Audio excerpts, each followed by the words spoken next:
anymore. I consider this routine maintenance.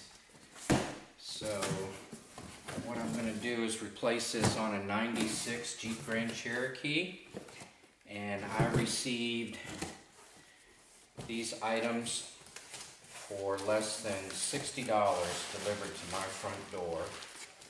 And of course I'm talking about headlamps. Now you can get these headlamps for varying prices, anywhere from close to $200 each all the way down to where I bought it at, which was less than $60 for left right. And the reason I went with this particular company is they also sent me the side marker, which was included in the $50 price, and the front running light.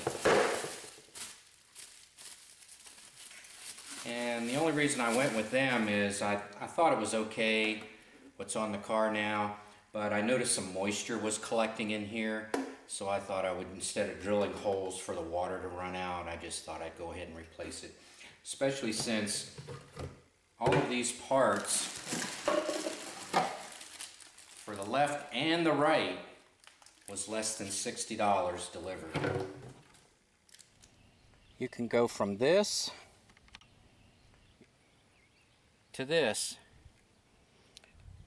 and there hopefully you can see the difference. I know the camera really, the contrast isn't as vivid as it is in the flesh, but nonetheless.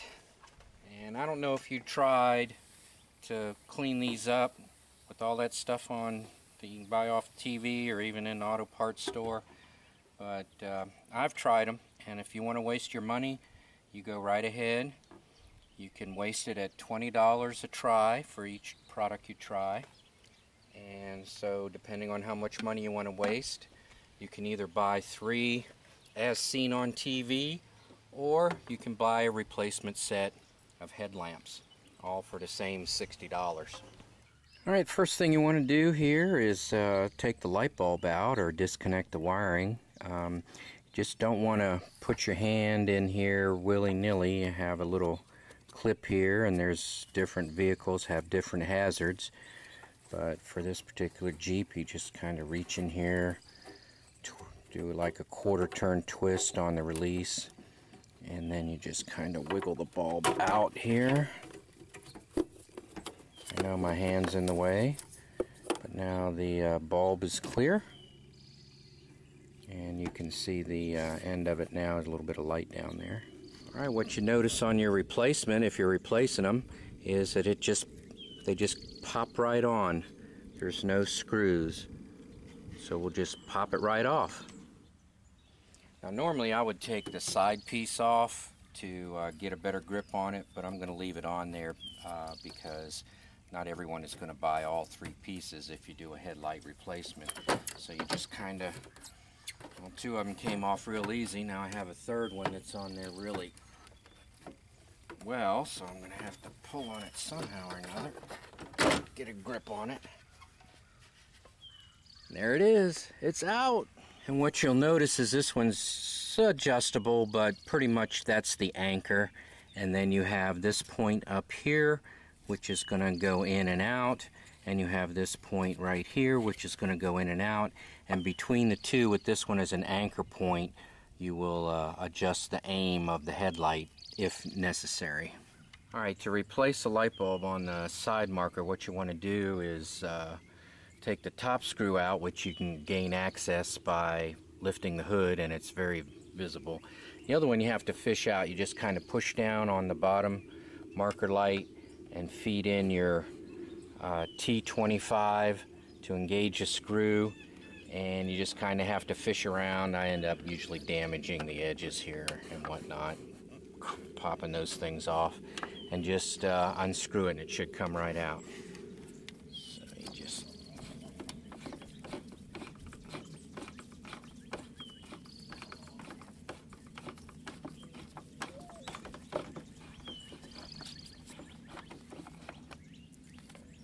and there it is. Don't forget to stay organized by having a little parts tray to keep your screws in so you don't lose them. You don't want to start setting stuff down and then trying to find them later. So if you're just replacing a bulb, or if you're changing it outright like I am, it's just a little quarter turn to remove the bulb, and this particular one is a yellow bulb. So that'll allow us to gain access to the front marker light, and there's a screw up the top right here that holds it, and it just pivots on the other end. We'll take that out.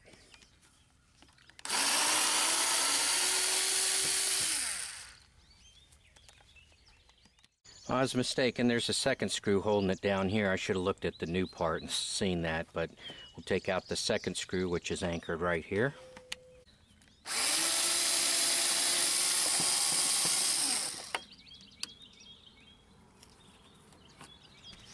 And now it just pivots right out, and there are two bulb connections. The quarter turn, as with the side marker, and then this guy right here, which is also a quarter turn, another yellow bulb. You know, and now might not be a good time to just replace the bulbs as a matter of preventative maintenance.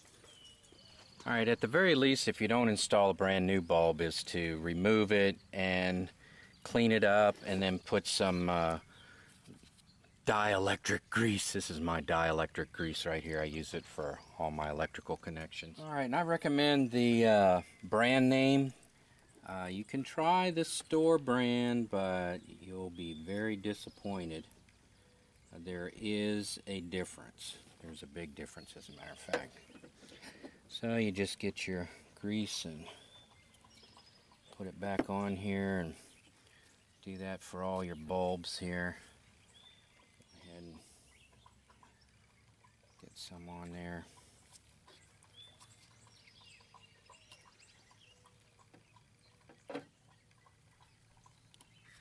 Now we're ready to put it back together. Alright, we'll put the bulbs back in, and it looks like it's keyed, so they only go in a certain way.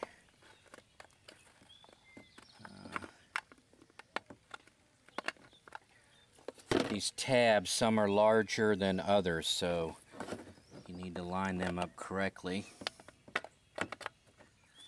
so it'll go together, which apparently I'm not doing a very good job.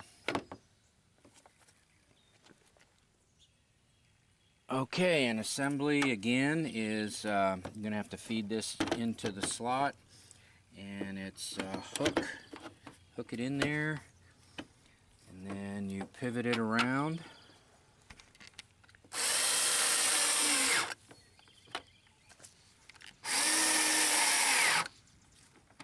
Okay, we'll put the side marker back together.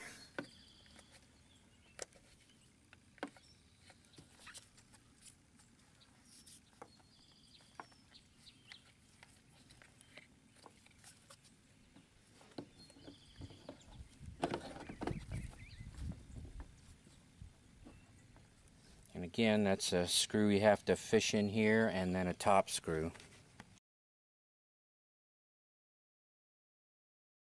Well, typical, nothing's going smoothly. I'm having trouble popping these bottom two on.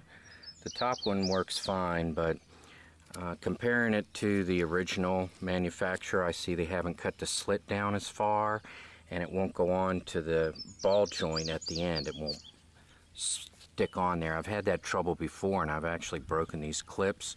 Well, now I've looked at it real close, and I'm just going to cut that slit down further and put them on that way. So, you know, modification didn't fit right out of the box. Alright, so what I had to do in order to make this fit correctly is I took my hobby saw that I have left over from my balsa model days, and I just cut the slits down to the flange, and then it popped on like it should. So there's the new one in place. You can see it's well attached. Just clicked right on there. Like I said, the top one fits very well, and then I'll have to modify this guy right here, the one, this clip that goes right here, because it just doesn't want to go on. So I'll just saw it down, like I said, and take care of it. I'm using an 11mm socket as a jig. So let's see if you can hear that pop on. There you go, and I used my 11mm as a jig. Alright, it's in. Now that I know all the issues, the other side should go a whole lot smoother. Alright, just plug in the light here.